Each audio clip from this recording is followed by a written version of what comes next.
Scan for Sovi and straight A's only. Let's go!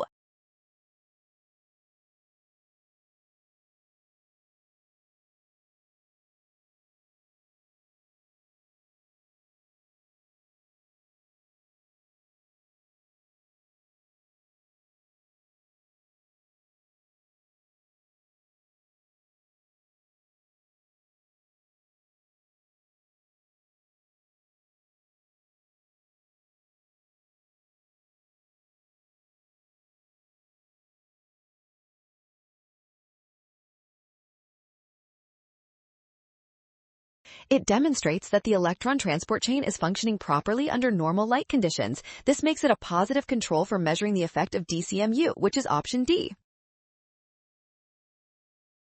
Well done! Scan the code. You can learn better with Sovi. Avoid a rush when identifying controls.